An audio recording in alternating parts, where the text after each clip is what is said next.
Coming to you from deep inside the bowels of a great big empty. Get ready for another episode of The Home Defense Show with Skip Coryell. And that was Golden Glenn, the official announcer of the Home Defense Show, and I'm your host, Skip Coryell, author of 22 books, Marine Corps veteran, founder of the Second Amendment March, proud father of 7, grandfather to 19 and counting, and as a special bonus, I'm also madly in love with my own wife.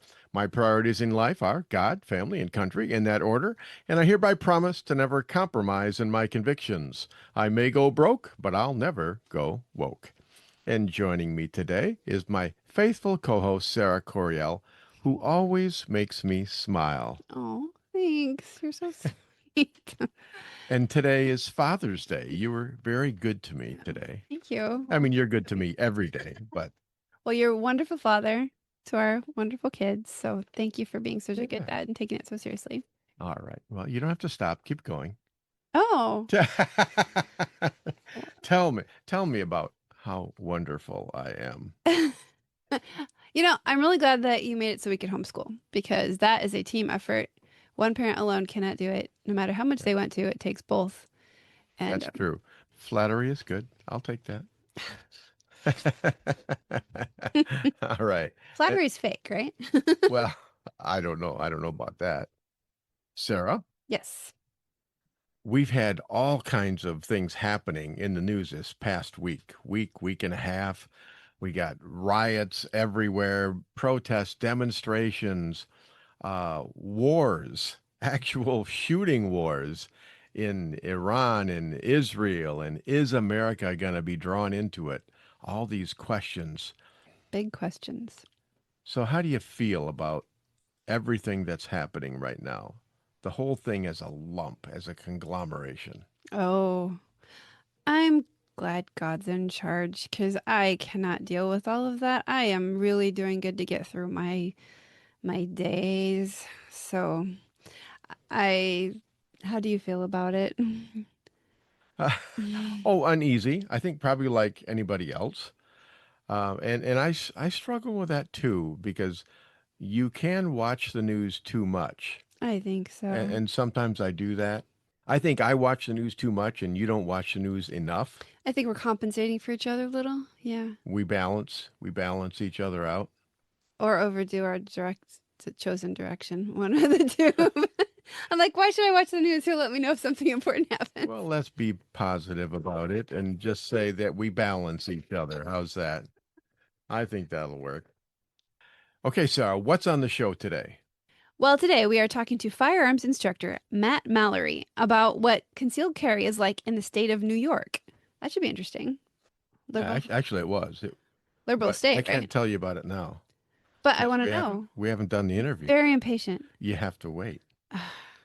Trouble. Don't be spoiled. Go ahead. What else? We have more. Then in the shootingclasses.com self-defense report, we'll be talking to firearms instructor and Barry County Sheriff Dar Leaf, where we get some expert advice on children defending the home. And Dar is a favorite of the show. Yes. He's always good. But let's start with the news. What do we want to talk about today, Sara? All right, guys.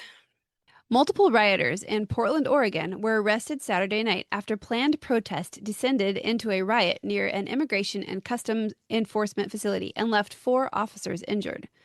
3 people were arrested after officers responded to criminal activity happening near the federal building in the South Portland neighborhood. The Portland Police Bureau said in a press release early Sunday. The arrests were strictly focused on criminal actions and not constitutionally protected free speech, the Portland Police Bureau said. Individuals who engaged in violent activity or property destruction will be investigated and are subject to arrest and prosecution. The riot came after the city hosted a No Kings protest at 1 p.m., which... Say that again. The riot came after the city hosted, of Portland, yes, sir, hosted an anti-Trump rally. Well, not technically. It's a No Kings rally. It was an anti-Trump rally. I remember I went to one of them this just yesterday. Tell us about it. Oh yeah, we were in the the thriving metropolis of Hastings. I was teaching a class yesterday, right? And they had one right across the road. And so I went over there just to see, okay, what kind of people are there? And I was expecting, you know, riots and just outrageous people breaking glass, all that stuff. But I was surprised. There were 200 people there, but I was amazed the kind of people that were there. I would say probably 70% of these people were between the ages of 60 and 90. That And is, I'm not exaggerating. There were people in walkers that were protesting Donald Trump, and everything. It wasn't about no kings. It was all about Donald Trump. How bad, evil, he's a dictator. He thinks he's a king, and if we don't get rid of Donald Trump, then America will lose all of its freedom. That was the whole focus on all of that. amazing. These people are very confused. The Yeah. speakers are confused. I wonder if the attendees, I Well, mean, I don't really if they know. got there by walker, what Yeah, what are they it's doing like there? they emptied out the old folks home, to get the rally there. A person who comes with a walker, it's really the person who brought them who's responsible. Yeah, that's true. That's true. But the Hastings rally was nothing like this Portland rally. Oh, right. The big blue. Hastings is a red town, basically. Portland is anything but red. It's bluest of the blue. Yeah. Poor Portland. I mean, Had some rough your relatives used to live in Portland, Yeah. and remember the BLM riots that they were having, years ago there.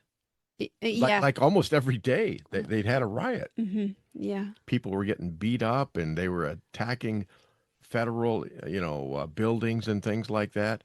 And so this is not really a big surprise that this happened the way that it did. But Yeah. Portland's been having real problems for a while. They know it. They just don't seem to know how to fix it. yeah. Oh, well, sorry to interrupt, but Oh, you little pushed rabbit tail. you pushed my button. Little rabbit trail. Well, yeah, it's like the city of Portland hosted this. Yeah. I mean, I feel like they're kind of causing their own problems at this yeah, point. exactly. I wonder how okay, so, all right. So the riot came after the city hosted a No Kings protest at 1 p.m., which officials labeled a large-scale free speech gathering with tens of thousands of people Yeah. marching. What could go wrong, right? But keep an eye on the time. So this is hosts at 1 p.m. is when it started. Yeah. Okay, tens of thousands of people marching in demonstration. So far, so good, except there's a lot of people. Police responded to the federal facility just before 6 p.m., 5 hours later, after learning that a federal officer had suffered an injury from the crowd. Portland Police Bureau said. Portland Police Bureau told the crowd that a medical event was reported within the ICE facility, warning the crowd not to interfere with the medical response. Police said once the situation stabilized, officers learned that the federal officer did not need medical treatment. The Portland Police Bureau then declared a riot due to ongoing criminal activity in the area. Homeland Security Assistant Secretary Tricia McLaughlin told Fox News Digital on Saturday that a mob launched fireworks, smoke grenades, and threw rocks at federal law enforcement as they broke glass and forcibly entered the ICE facility.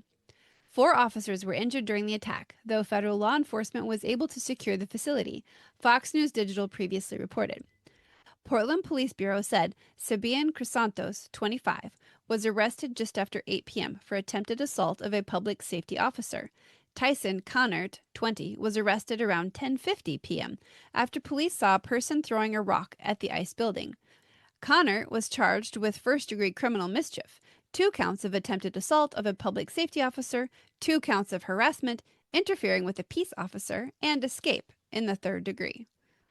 Corey Owayan, 38, was arrested around 1 a.m. Sunday after he was spotted picking up traffic control devices around the area and placing them in his truck, Portland Police Bureau said. Police said Owayan was arrested for first-degree theft and driving under the influence of intoxicants. All 3 were booked into the Multnomah County Detention Center. Police noted that more arrests were possible as investigations continue. Yeah, one thing to note here is these riots, they always have like the same, I guess, schedule, the way they happen. During the daytime, it's largely peaceful. Okay. And I noticed this especially in the Portland riots. During the daytime, it was about First Amendment free speech. But then right about 5 o'clock, the rowdy people would move in and take over. And things just got wild and crazy. And that's when they started, burning things, throwing rocks, fireworks, all of that stuff. If these 10,000 people had all acted like this, there would have been a much bigger Oh, problem. definitely. Yeah, So yeah, definitely. most of the people went home, but they must. Well, one thing that I learned this past week that really surprised me, I read several articles about companies that specialize in providing protesters for rallies. That's what they do. That's how they make their living, and it's like, only in America can you do things like that. Brother. I mean, like rent a riot, Rent a I, riot. I shouldn't give people ideas. Rent a riot. We could start a business. Yeah. Yeah, we've got Here, to make money somehow, right? we're going to explain that. Yeah. Well, let's see. This is what I decided to do with my life. I provided riots for people. All right. Well, we're going to see more of this. But, basically, I think what's happening is along with Trump derangement syndrome, someone is paying for all of this because there's reports of, basically they stage pallets of bricks at these protests, in advance so that when the rioting starts, they have ammunition. Brother. It's just crazy. All right. Well, Well, hopefully what do you think about them trying to paint President Donald Trump as a guy who wants to be a king or a thinks of king. himself as a king? What do you think about this? Why are they using these words? What does it do? I think what it does is they're just trying to nullify his agenda. They're trying to slow him down. Um, I think there's a portion of these people that are willing to have a violent overthrow of the U.S. government. I really, really do. I mean, basically, it's an insurrection what they're doing. Hmm. I mean, what can you imagine? I can't imagine myself going to a federal detention facility, i.e., a prison-like Hmm. place, and attacking it, with bricks and rocks and fireworks and actually breaking in. They actually broke into this place and had to be repelled. What normal citizen does that?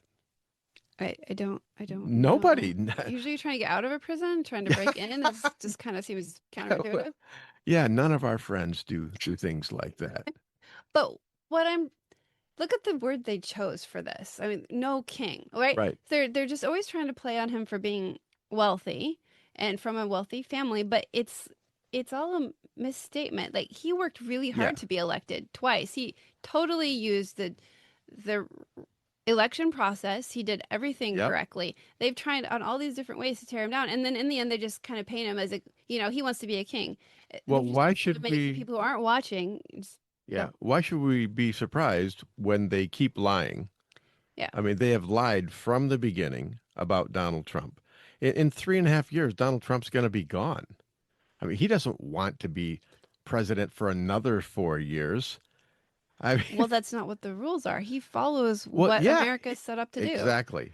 Exactly. These people are, They're still going to be chasing him after he's gone, though. yes, they And will. they'll repaint They him. will hound him into Mhm. into the History. grave. Yep, they will. So we'll have to hound him right back, is what we're going to have to speak the They'll truth louder. these are the kind of people who, after he dies, They'll still be repainting it bad. they'll desecrate his grave.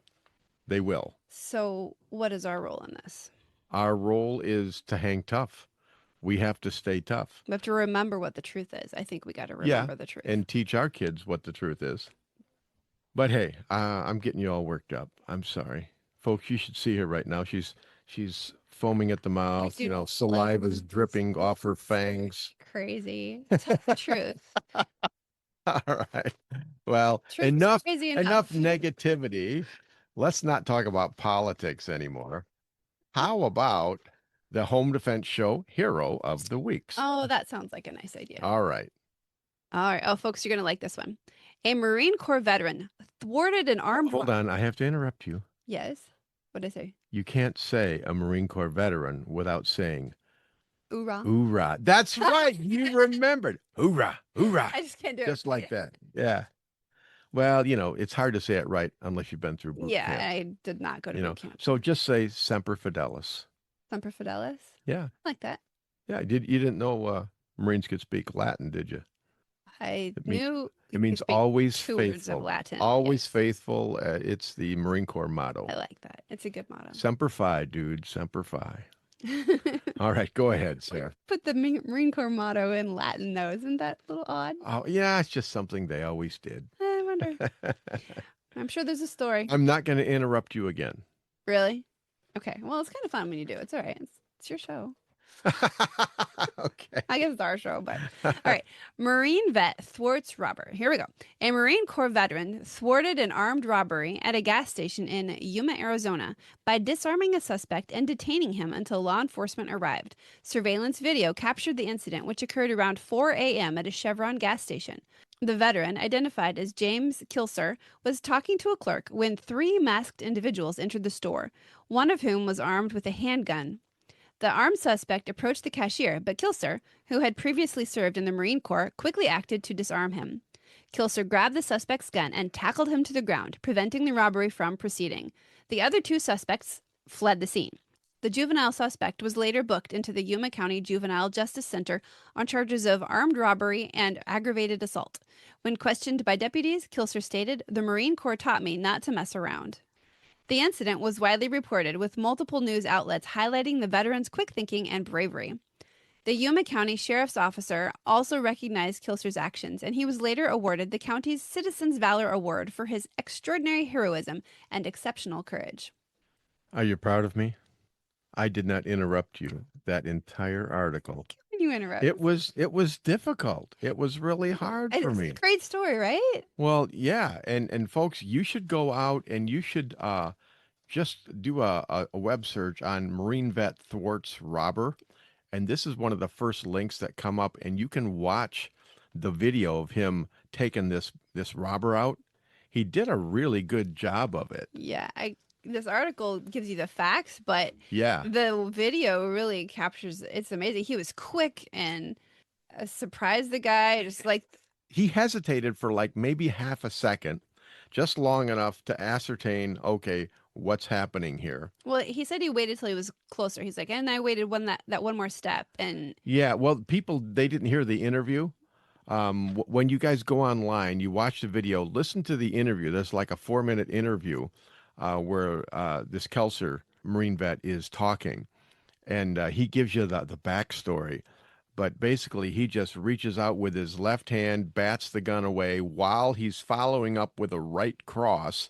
with his merchandise in a bag in that. Yeah, hand. yeah, It was a to good the one. guy's jaw, tackles him. They landed on some Red Bull energy drinks, which I think is just precious and special. And then he reestablished a firm grip on the gun, and the other 2 guys take off Yeah, really fast. his friends were not very loyal.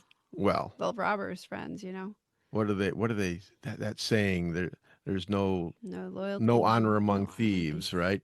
Yeah, It's like, oh, not those 3 anyway. it's not in my best interest to stay and help. Yeah, But a lot of thieves are like that. As soon, they're expecting, if I have a gun, then all the good people in here, they're weak and they're cowardly and they're going to just do what I want them to do. And most of the time, that's what happens. yeah. He said there were 2 other clerks right there who kind of freaked out, And did nothing. They- Yeah. like he had to explain. He had to get his own cell phone out and tell them to call 911, and he had to talk them through Yeah. clearing the other customers from the parking lot, and Yeah. talk them through calling their manager to report the situation. Well, because most people, they have a sheep-like demeanor, and they don't like conflict. They avoid conflict. But when I'm watching this video of this Kelser dude, it's like the thought came to me, he's enjoying this. He's liking this. He's liking the conflict. He's liking the combat because he exploded into combat. He did. It was very You know, funny. He like waited, and then like when you're fishing, you just like hold still and then go for it. yeah. It's like, oh, thanks for coming, boys. I've been waiting all night. It's like, I'm trolling for thieves tonight, and you fell into my trap. But that's the way warriors are. It's like, okay, I don't want to kill somebody, and he didn't kill anybody. No, He took the gun away from him and pointed it at the guy's head, but he didn't shoot the guy. He didn't kill the guy. So that's good. And I think they ended up catching one other bad guy. So they got two of the three bad guys Oh, that's good. they got. So and they'll probably get the third one in some other robbery. Well, let's hope not. Maybe he'll amend his ways. I know you always like to think the best of people, Oh, maybe. but he's not going to. All right. So what's this guy's name again, sir? James Kilser. James Kilser. He did 4.5 years in the Marine Corps, 1 combat tour in Afghanistan. Okay. So yes, he was no stranger to combat, and he came ready trained. Yeah. What was this, like 4 o'clock in the morning? Yep. Yeah, 4 a.m. I don't even have a heartbeat at 4 o'clock in the Yeah. Well, actually, you did this morning. morning. Yes. I woke him up with there's a fire in our driveway. Actually, he doesn't remember the driveway part. He just remembers that there's a fire. That's all he remembers. So How'd you like to wake up to that? honey, you weren't supposed to talk about that because that's embarrassing because I did something stupid. Oh, And I don't want to talk about that on the air. sorry. It's too late now. But there was a fire. People are going to be emailing me now and saying, well, what'd you do that was so stupid? So now, You put out the fire. Thank you. oh, God. Folks, I did something so stupid. But you know how you get cracks in your pavement of your driveway, right? And of course, weeds and grass grows up through the cracks. So I don't like to use like Roundup chemicals up close to my house like that. But I don't like to have to dig out the weeds from those tiny little cracks. So I got the idea. Okay, how would I do this if I was still in the Marines? Well, I'd use a flamethrower. So that's what I did. I bought a flamethrower attachment for my propane tank. And man, I just incinerated all of those weeds, but I got too close to the edge, the far edge over by my retaining wall. Wooden retaining wall. My wooden retaining wall. And I was doing this right before dark, right about bedtime. So I scorched all the weeds and then went to bed, not realizing that there were a few smoldering embers that I hadn't got yet. And so at 4 o'clock in the morning, Sarah, roused me out of bed and saying, there's a fire. And I get up thinking, oh my God, the house is on fire. And then she says, out in the driveway. And I look out there and go, okay. I knew exactly right away what had happened. So, I ran out there and did my fireman trick. And Happy Father's Day. yeah. Happy Father's Day. I put out the fire. Thank you. And then you did. I didn't get back to sleep. So No. I'm tired today. Yeah. But anyways, But you're going on a movie date with your kids tonight. So honey, when men go to a movie, it's not a movie date. sorry. Okay. Movie. I'm going with my outing. sons. Movie. Anything but a date. Movie. Okay. We're Okay. going to see a movie. Okay. All right. And it's an action adventure movie. Yeah. Should be. Something about killing dragons or something. Probably not killing the dragons, but Oh, training a dragon. training the Okay. dragons. All right. Well, whatever. All right. Sarah, what do we got coming up on the show? Next, we're talking to firearms instructor Matt Mallory about what concealed carry is like in the state of New York. Then, in the shootingclasses.com self-defense report, we'll be talking to firearms instructor and Barry County Sheriff Dar Leaf, where we get some expert advice on children defending the home. We know about New York City, right? New York City is terrible, but Matt lives in upstate New York where it's a little different. But You'll find out. If you ever wondered what it's like to carry a concealed pistol in New York State, stay tuned because you're gonna find out. In the meantime, happy Father's Day. God bless and stay safe because we will be right back.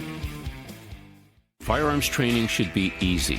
Instructors can focus on teaching and not worry about all the complex paperwork and management behind the scenes. Just pull the trigger and let us do the administrative work. Welcome to shootingclasses.com. At Center Shot Gun Range, we are passionate about training. Don't know where to start? We offer a 1-hour new shooter seminar to introduce you to the world of firearms and help you find training opportunities specific to you. Concealed carry, home defense, firearm safety, AR-15, private one-on-one training, custom training, or maybe you're on a security team looking to protect your church or business. We even offer weekday morning and evening classes. Center Shot Gun Range has you covered. Start your journey at centershotgunrange.com. Firearms training should be easy. Instructors can focus on teaching and not worry about all the complex paperwork and management behind the scenes. Just pull the trigger and let us do the administrative work. Welcome to shootingclasses.com. Attention business owners. Are you leaving your website open to security issues and hacking due to a lack of maintenance or overseas outsourcing? Don't let that happen to your business. Choose experienced U.S.-based website developers that can customize your website to fit your specific needs. Appletree MediaWorks has been growing businesses online since 2009. With over 80 years of combined experience, their team conducts constant research and development to keep up with ever-changing online threats. Your website deserves the best protection available. Call Appletree MediaWorks today at 877-977-1364 to keep your website secure and grow your business online. Or visit appletree.media. Avoid danger, save lives, and keep your loved ones safe. If this sounds good to you, you sound good to me. And I'd like to help you do those things. Avoid danger, save lives, and keep your loved ones safe. If you're looking for more excitement in your life, we have nothing to offer you. But if you are a thoughtful, responsible, nonviolent man or woman, we'd love to teach you what to do if something crazy happens. More importantly, we'd like to teach you what not to do. We currently have over 500,000 members. They are doctors and single moms and firemen and grandmothers and veterans and Democrats and Republicans and members of every faith. But the one thing they all have in common is that they know exactly what to do if something crazy happens. When you're with one of our members, you are safe. Our members know how to de-escalate situations. They know how to calm things down. We are the United States Concealed Carry Association. See what we're all about at usconcealedcarry.com. Discover the little-known backstory of the U.S. Concealed Carry Association at usconcealedcarry.com.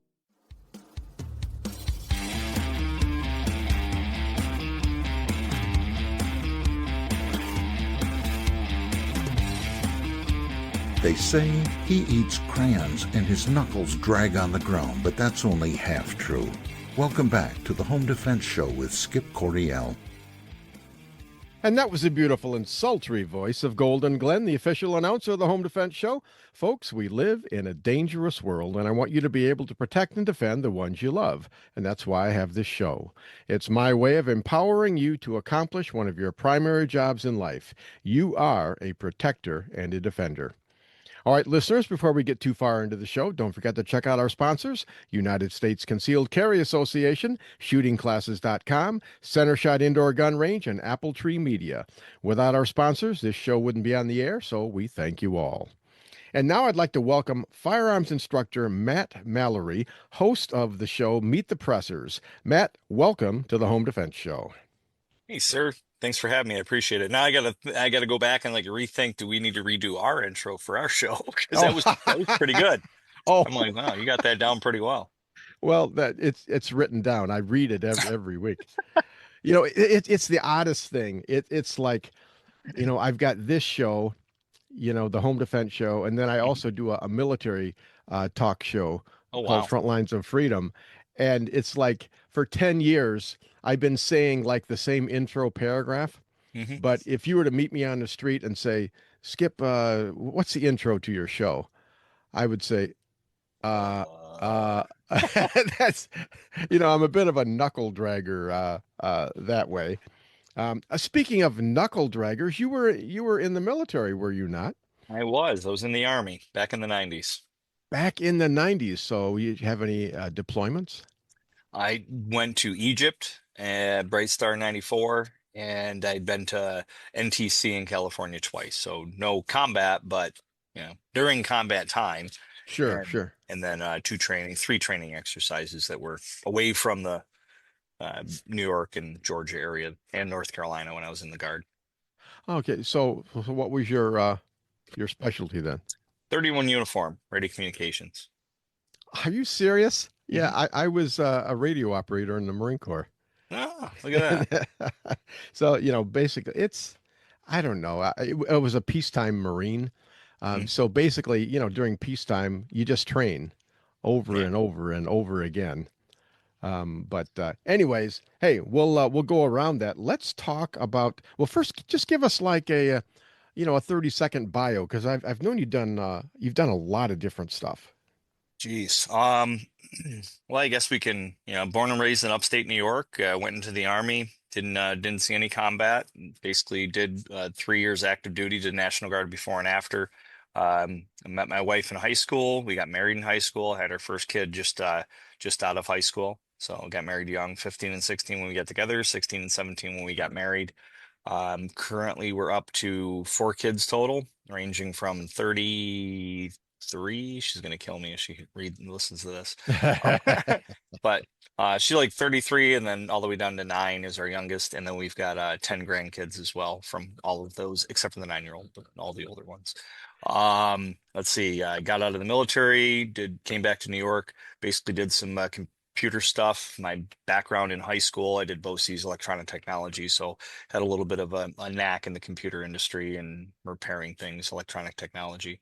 And then uh, during the tech company time, I ended up starting teaching firearm stuff and doing Boy Scouts, Civil Air Patrol, became an NRA instructor back like 15, 18 years, 15, 16, somewhere around there years ago.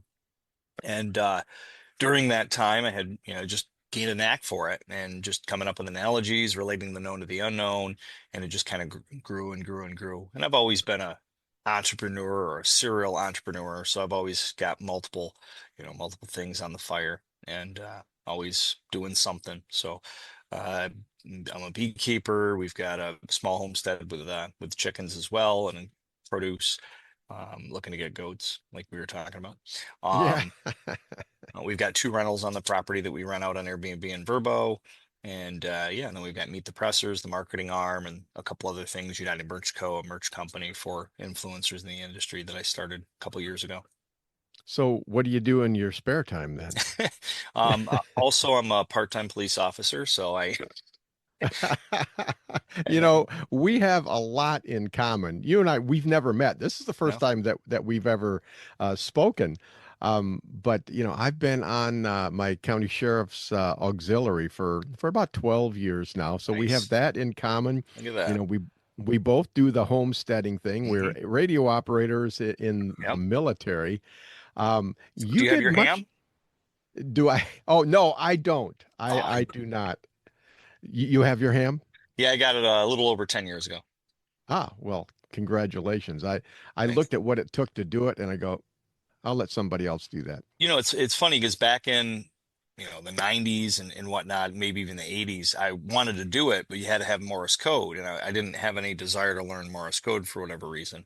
And then fast forward, didn't require it. I don't remember how long ago they dropped it, but I was like, yeah, all right. I went and took it. And Ah, notary too. I had somebody say, "Hey, can you do? Are you a notary?" I'm like, not yet. So then I went and did my notary. so, so you're like a one-stop shopping place. Kind of thought that way, as far as all the training and everything. But the predominant thing is teaching classes around the country and here in New York. Yeah. Well, you did much better than I did on the home front though. You're the husband of just one wife though. You've only been married one time. We have, yep, 30. Geez, she forgets too, so I'm not worried about this one. 34 years this August, I think it'll be. Wow. Well, congratulations. You got 10 grandkids. 10 grandkids. Yep, they've been busy. Well, I did it a little differently. I have 7 kids Cool. and 19 grandkids, but Wow. the oldest kid is 39, a Okay. 39-year-old kid, and then the youngest is 14. So you figure out how I did that and do it a better way. Because Oh, it's the Brady Bunch. oh yeah, yeah. Oh, I tell you, blended families, they're the gift that keeps on giving, the whole life long.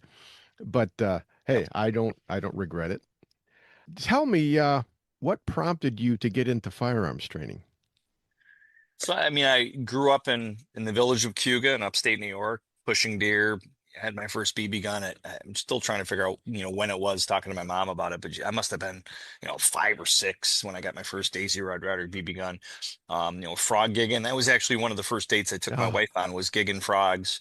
Um, that's yeah, good. That's so I good. had her at the frog legs, but and so yeah, just I grew up doing, playing with guns and knives and running out in the 80-acre apple orchard behind us, and then went into the military. So it was just kind of it's kind of just a tool, like a hammer for Yeah.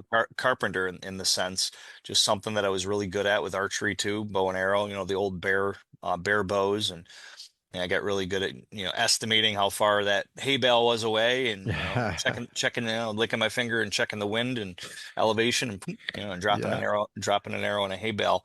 So it just came natural. But I think as far as teaching it full time, and making a living out of it, which, is kind of surreal, because I never really thought that would happen. It was, I guess I could trace it back to the Civil Air Patrol. We did a rifle and ropes course. I brought some NRA instructors in to do the rifle portion. We got a local ropes course, so I brought cadets from all over New York State into this event, and they could pick, either go to the rifles course and become get your NRA basic rifle badge, or go to the ropes course. And we had kids coming from New York City and Long Island and all over the state to upstate to do this. And then I said, I could teach this. I know guns. I like guns. And so I became an NRA rifle instructor. And in that class, they're like, well, the Boy Scouts are looking for shotgun instructors. So I became a NRA shotgun instructor, and it just kept adding on. But actually, in taking a step back, New York State Hunter Education, our son had gone through archery and firearms, and I had gone through the class to get my hunting license here in New York when I got back out of the military ages ago. And our middle daughter wanted to get hers. So we go to the Pompey Rod and Gun Club, walk up to the door, knock on the door, because there's supposed to be a class, and like the door's shut, nobody's there, cars everywhere, but nobody's outside waiting in line. And he opens the door. He's like, yeah, you missed it. I looked in, there was like 80 people in there. I was like, looks like you need more instructors. He goes, are you interested? So so actually, that was the predecessor to the NRA. I became a New York State Hunter Education instructor. And he goes, oh, by the way, your daughter's in the class. I was like, cool. And then I did the NRA rifle, shotgun, then pistol, and it just kept getting more and more. I started teaching the New York State class. I sent my resume and my curriculum off to all the judges and sheriffs in the state, like 60 plus counties, and I'm proud to say that I was certified in more counties than any other instructor in New York State. I was teaching, I think, 36 different counties would accept my class. And Wow.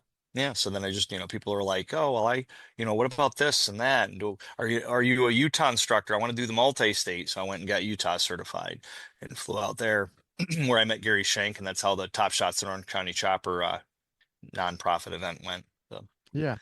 I speak with instructors from all over the country, and every state is either a little bit different or a lot different. mhm. And when, I'll Even talk to counties, even oh, counties like in New York State, there's counties that are drastically different.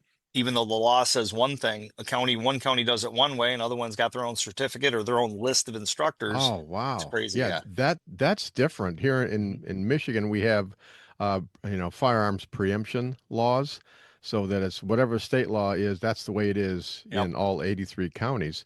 But what is it? What's it like to teach CPL or to carry in New York State for the average person? Well, I mean, I think a lot of people, we'll roll it back a little bit. Prior to the Concealed Carry Improvement Act of 2022, September of 2022 is when that went into law. There's Some counties didn't have a class, any training at all. Most upstate counties would issue a pistol license, but it would be, in some cases, it would be restricted. They call it a sportsman restriction, which you could Oh, only use it for hunting or, hiking, stuff like that, going to the range, but you couldn't use it for self-defense, couldn't carry it in public. But most of the upstate counties would give a concealed carry license. And if they wanted to, they added that sportsman restriction to kind of restrict somebody. New York City, you could hardly ever get one. You'd have to be very, influential person to be able to get one down there. Then comes along New York State Rifle and Pistol Association, 9 years ago, they sued New York State and then they won the Bruin decision. So because of the Bruin decision in June of 2022, saying basically New York State, you can't just say, well, proper cause, you got to give us a reason to have a pistol license. They said you can't do that. New York turned around and said, okay, fine. So literally July of 2022, the next month, they already had it in ready to go. The Gifford Foundation had this whole law sitting waiting. They basically voted into law to go into effect in September of 2022, the Concealed Carry Improvement Act, which I call atrocity. And now it's 18 hours of training, 16 classroom to range. And, there's the instructors that got certain requirements. You have to be either an NRA instructor, law enforcement instructor, a hunter ed instructor, which I'm all three of those, or a 4-H instructor. And I think they also have a military firearms instructor. So there's like five different classifications that you could be an instructor to teach the class, but then you have to create the curriculum because the state said this is what the curriculum has to cover. And yeah, it's been the past 2 years, going on a little over 2 years, has been has been fun. It's been obviously lucrative because I've had a lot of people come to me and it's more hours, so it's more cost that I charge. But it's been interesting to see how much people don't know, because before that you do a 4-hour lecture, you give them a certificate and they leave.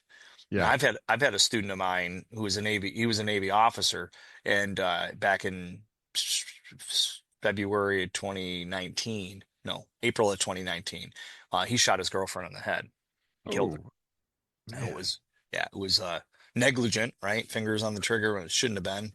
We don't think it was on purpose. But 4 hours. He did 4 hours with me. The Navy trained him. He's not a dumb guy.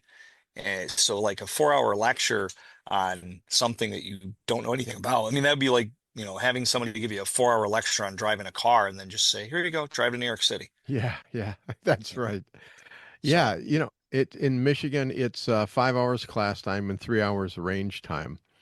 And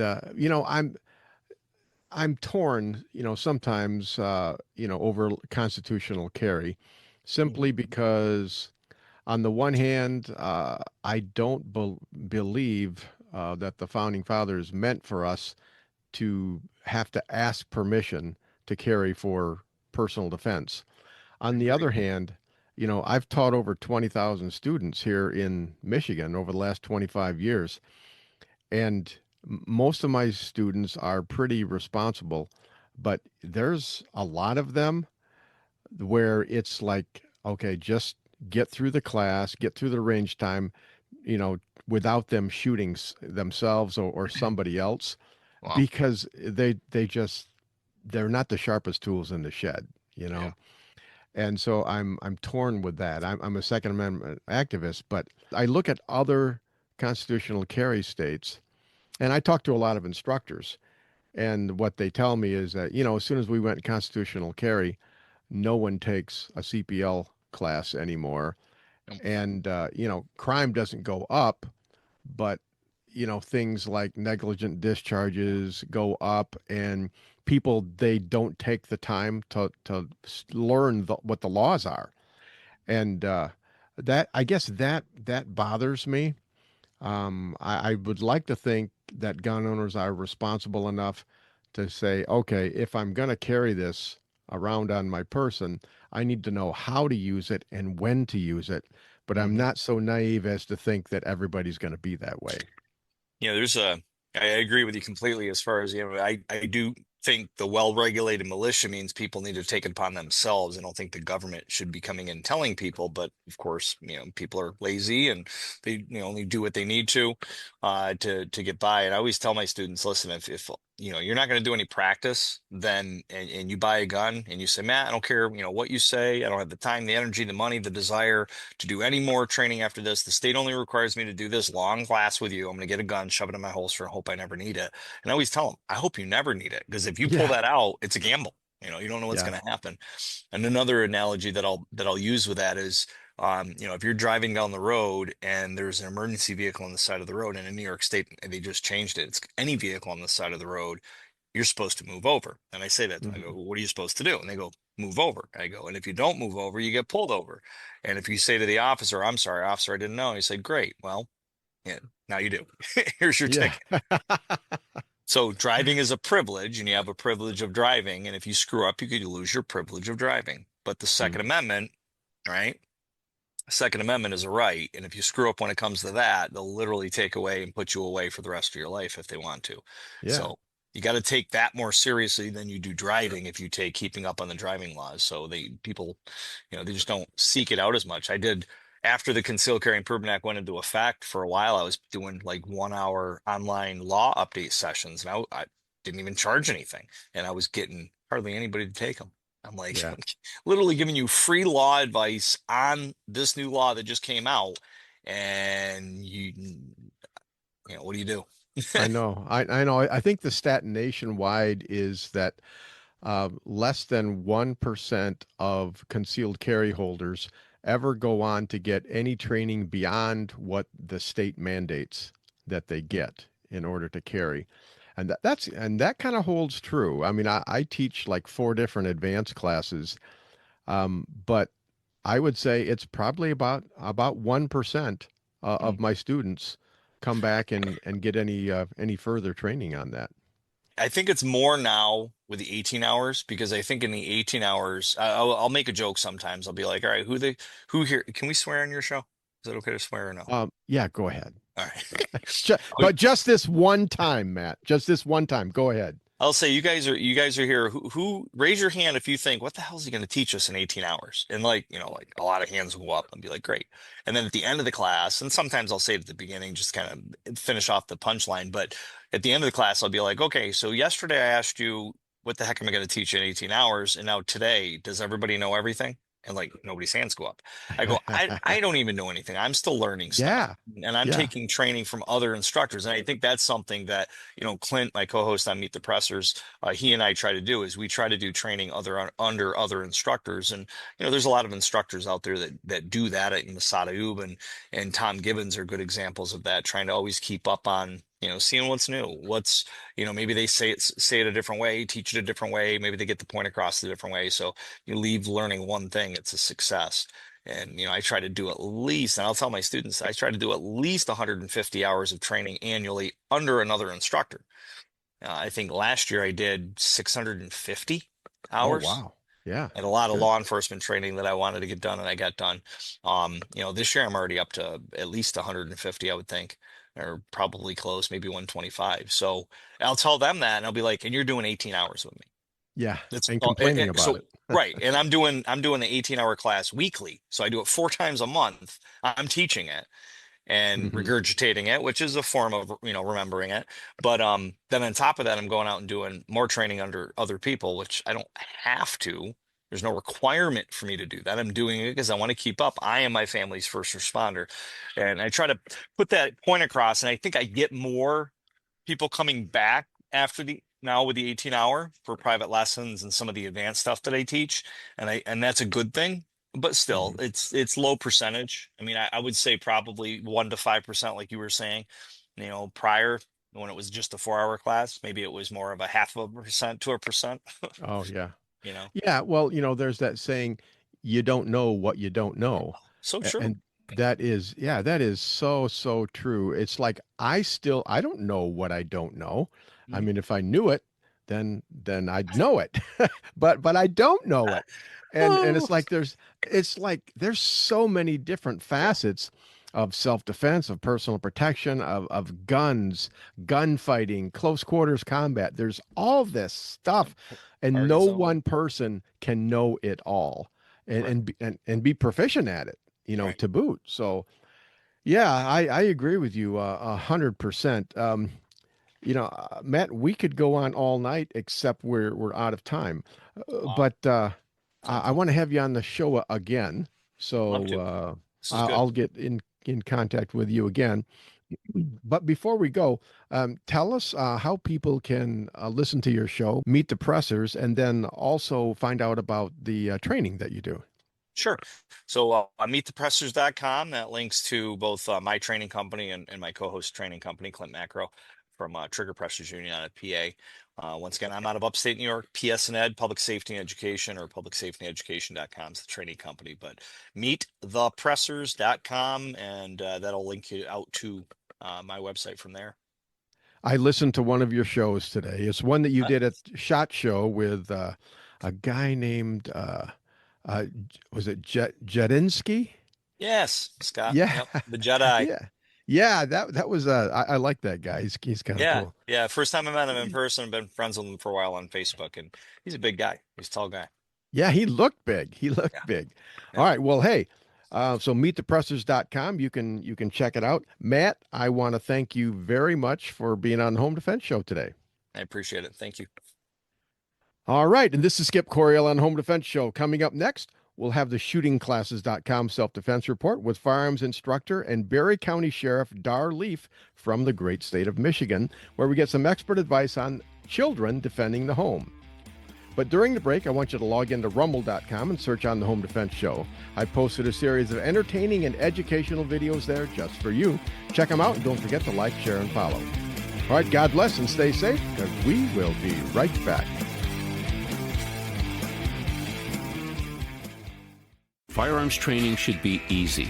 Instructors can focus on teaching and not worry about all the complex paperwork and management behind the scenes. Just pull the trigger and let us do the administrative work. Welcome to shootingclasses.com. At Center Shot Gun Range, we are passionate about training. Don't know where to start? We offer a 1-hour new shooter seminar to introduce you to the world of firearms and help you find training opportunities specific to you. Concealed carry, home defense, firearm safety, AR-15, private one-on-one training, custom training, or maybe you're on a security team looking to protect your church or business. We even offer weekday morning and evening classes. Center Shot Gun Range has you covered. Start your journey at centershotgunrange.com. Firearms training should be easy. Instructors can focus on teaching and not worry about all the complex paperwork and management behind the scenes. Just pull the trigger and let us do the administrative work. Welcome to shootingclasses.com. Attention business owners. Are you leaving your website open to security issues and hacking due to a lack of maintenance or overseas outsourcing? Don't let that happen to your business. Choose experienced U.S.-based website developers that can customize your website to fit your specific needs. Appletree MediaWorks has been growing businesses online since 2009. With over 80 years of combined experience, their team conducts constant research and development to keep up with ever-changing online threats. Your website deserves the best protection available. Call Appletree MediaWorks today at 877-977-1364 to keep your website secure and grow your business online. Or visit appletree.media. Avoid danger, save lives, and keep your loved ones safe. If this sounds good to you, you sound good to me. And I'd like to help you do those things. Avoid danger, save lives, and keep your loved ones safe. If you're looking for more excitement in your life, we have nothing to offer you. But if you are a thoughtful, responsible, nonviolent man or woman, we'd love to teach you what to do if something crazy happens. More importantly, we'd like to teach you what not to do. We currently have over 500,000 members. They are doctors and single moms and firemen and grandmothers and veterans and Democrats and Republicans and members of every faith. But the one thing they all have in common is that they know exactly what to do if something crazy happens. When you're with one of our members, you are safe. Our members know how to de-escalate situations. They know how to calm things down. We are the United States Concealed Carry Association. See what we're all about at usconcealedcarry.com. Discover the little-known backstory of the U.S. Concealed Carry Association at usconcealedcarry.com.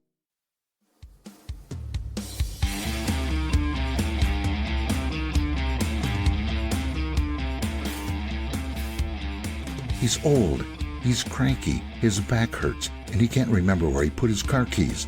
But his mother still loves him. Welcome back to the Home Defense Show with Skip Coryell.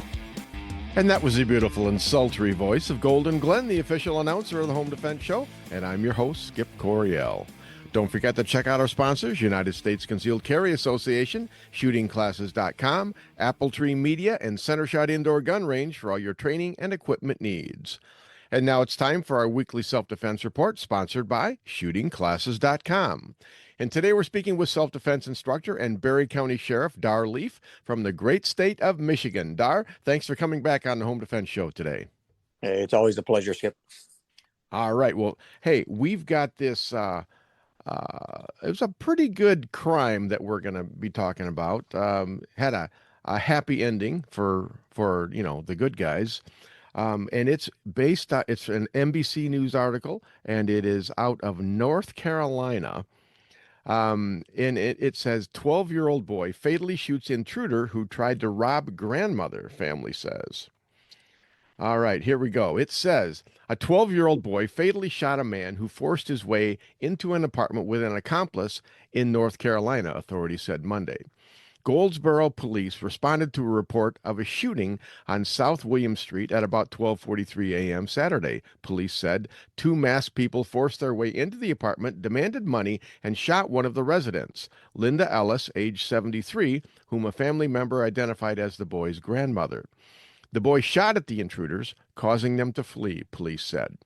Police said they found Khalil Herring, age 19, of Goldsboro at a nearby intersection suffering from a gunshot wound.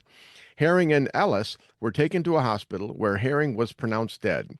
Ellis was hospitalized with non-life-threatening injuries. Goldsboro was about 55 miles southeast of Raleigh, the state capital. Evidence suggests that Herring was one of the 2 intruders, police said. The second suspect has not been arrested. No charges are expected to be filed against the boy. Well, I would hope not. But Dar, what's your original take on this? My original thought after I read the whole thing and they ended it with no charges are going to be on the boy, I was kind of offended. Yes. Now, why would you go that route? Because if you read it, it said those guys were wearing masks. And let me tell you something, for everybody out there who's listening, when people break into your house and they have masks on, the threat level goes up exponentially. I mean, we're talking like 10 to 20 times more likely they're going to kill you. Well, they just don't want to get COVID. That's all it is, Dar. Yeah. It has to do with that psychological part about being seen and having that guilt of that somebody saw you being naughty. Now, if they put a mask over your head, they're going to kill you. These are FBI stuff. Mm-hmm. So you that mask, they're going to put it over your head. You fight for every last breath in your body to get out of that, because they're going to kill you. Because again, it's that psychological thing where they put that mask over your head so they don't have to see you as they execute you.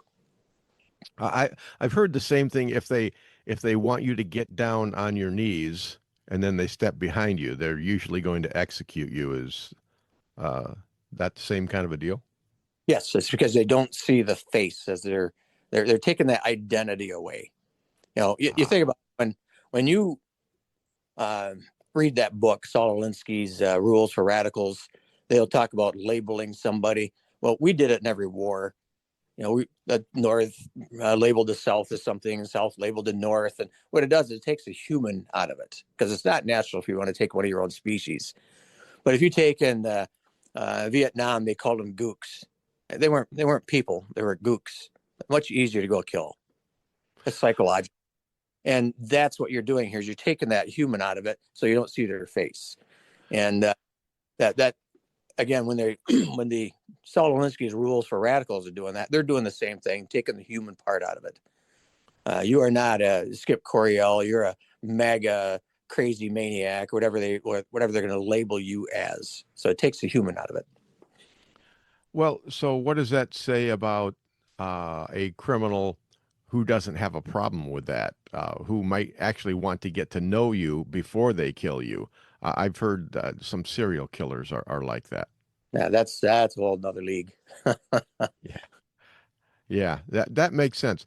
The thing, getting back to the mask thing, it always made me feel uneasy during the whole COVID, debacle. Everyone was wearing a mask, and for someone like me who likes to look at someone and make a determination about, okay, how do I feel about this person? Are they good? Are they bad? Are they a threat to me? Um, During the COVID pandemic, that was tough for me because I couldn't see their face, and I couldn't see the look on their face. Are they mad? Are they angry? That kind of a deal. And now I think, getting back to, what's more normal, where most people aren't wearing masks anymore. I'm feeling a little better about it. Yes. The damage the mask did. My wife taught kindergarten back then, and that children, when they're at that age, have to watch your mouth as you enunciate words. Oh They're yeah. still learning, their brain's still developing, and what we do, we put a mask on everybody. So that put that group of children behind. I think it was like 10 years in their education. It was devastating. I actually had a death threat because I wasn't making my deputies wear a mask when they're doing traffic stops. Oh wow. I well, I probably shouldn't have said this, but I did. I said, "Well, ma'am, my deputies are not that ugly." I don't know, Dar. I've seen some of your deputies, but Yeah. that was a joke. Yeah, and I have a particular problem with that uh, during the whole pandemic thing because I've spent so much time out on the gun range hearing gunshots that I have, like partial hearing loss. And I depend on being able to see someone's lips move as they talk so that I can understand better what they're saying. And I can't tell you how many times, like in a store or something, I would just say to someone, I'm sorry, I can't understand what you're saying. Will you please take your mask off so that I can understand you? And they were offended by that. But hey, that's just the way it is for me. Yeah, I agree. I didn't like the mask. I very rarely wore one. I sometimes I do it out of respect of a business or something like that.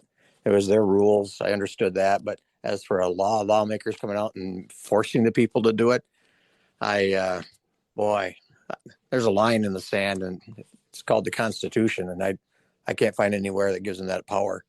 Oh yeah, well, same here, and on principle, we're off topic right now, but this is a hot button item for me. It's like during that whole couple of years, I got kicked out of so many stores, in counties all around me, and I just learned where I could go and where I couldn't go, in order to do my shopping. And there were sometimes I had to drive all the way down to Indiana just to buy groceries. And that was a bad time for me. You go look at Christy Nome when she was the governor over there in South Dakota. They didn't mask anybody. They didn't go crazy with vaccines and all that stuff. They didn't shut anything down. And they did what they called flatten the curve. Everybody else, it would go down and it'd spike up, and then it go down and spike up. Yeah. So Christy Nome, they handled it the correct way. In fact, their economy was the best in the country because they didn't shut anything down. Another thing that I've noticed about home invasions is someone who, comes into your home when they know that you're present tends to be a lot more dangerous than someone who breaks in when they think you're not home. Yes, because they're they're going right into the lion's den with the lion being in the den. Yes, and it's castle doctrine is what it comes into. Is your house is your castle. You can defend your castle a lot more aggressively than you can out on the road. And what about the 12-year-old boy having access to firearms? I know, in Michigan, we've just passed laws against that. Talk about that a little bit. You can you're talking to a man who was once 12 years old who had his guns on a gun rack that his dad helped him make, hanging in his bedroom. And yeah, we've gone too far as our legislature. There's got to be time when parents have got to be parents. Yeah. Well, I guess in my opinion, all kids are a little bit different, right? I mean, I have 7 kids. Some of my kids, they were, a lot more responsible than others, especially when it comes to firearms, and I could trust them, um, you know, with a shotgun or with a 22 rifle or whatever. But there are, and I'm speaking of thinking of one child in particular. It's like he wasn't ready till much later, and who knows their kids better than the parents, or who's supposed to know their kids better than the parents, right? So I don't know, and I don't like. I think that we should be locking up our guns for the most part, but when I grew up, we didn't do that, and we didn't have all these problems with kids getting a hold of guns and doing stupid things or bad things that they shouldn't be doing, and so it just kind of leads me in the direction that it's not a gun problem. It's more a culture problem or a family problem, I guess. No, I think you're more accurate with the culture problem. There's all kinds of things we used to do when we were kids, drink out of a hose. How'd we ever survive as a species? We'd go on a trip and we'd be sleeping in the back window of the car. Yeah. Seatbelts and all that. And again, how do we survive as a species without all that? Now they're complaining that we're overpopulated. Yeah. So I guess where I'm going with this is there's a time we just got to lasso government and say, hey, you're restricted. We're not. Mm-hmm. Okay, this 12-year-old boy, he got the gun and he came out and he confronted the robbers. What's your opinion on what the boy did? Was it appropriate? Was it good, bad, ugly, whatever? Castle Doctor, he's well within his rights and he deserves a medal. Now, if they were successful in their house, then who is next? So, yeah, he deserves a medal. That's very heroic especially for a 12-year-old to even think of being able to do something like that. And wasn't his grandma shot? Yeah. She got shot and hospitalized. Yeah.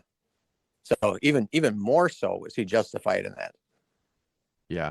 Well, yeah, I'm of the same opinion, and we can't give him a medal, but we can make him the Home Defense Show Hero of the Week. So Absolutely. we can at least do that.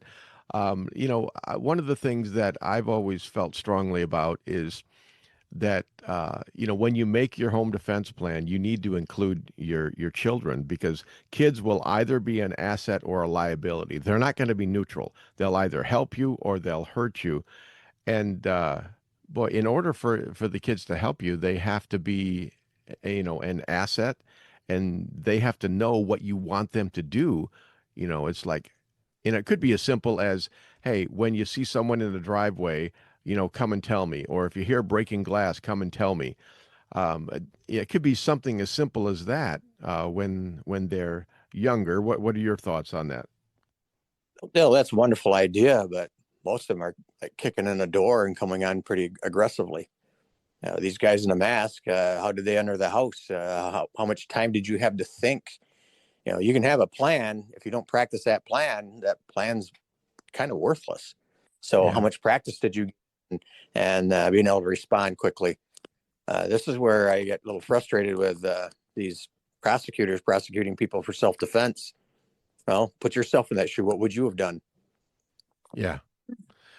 Yeah. All right. Well, Dar, that's pretty good analysis. I agree with you. I think this kid was a hero. And I wish the grandma all the best as she recovers. Any final words on this scenario? Yeah, I'm just glad the little boy is okay. I think his grandma is going to be okay.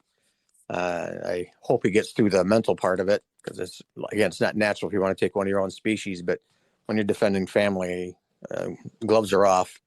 So again, young man, hang in there. You got a whole country out here that's in support of you. All right, fantastic. All right, well, Dar, thank you very much for being on Home Defense Show today. That was a great analysis. All right, folks, that about wraps it up for this week's show. I've had a good time, and I hope you have too. Please don't forget to thank our sponsors, Center Shot Indoor Gun Range at centershotgunrange.com, shootingclasses.com to help you find the right trainer for your needs, Apple Tree Media for website security, and the United States Concealed Carry Association. For all your self-defense needs, go to uscca.com. I've written 20-plus books, and they're all available on Amazon.com in paperback, ebook, and audiobook. This week, check out my book, The Mad American. It's a 3-book adventure series about the end of the world as we know it. And also check out the Home Defense Show videos on Rumble.com. And if you want training from me in person, then check out Midwest Tactical Training at shootingclasses.com. Please join us again next week for all your home defense needs. In the meantime, God bless and stay safe. Thank you for joining us this week on the Home Defense Show.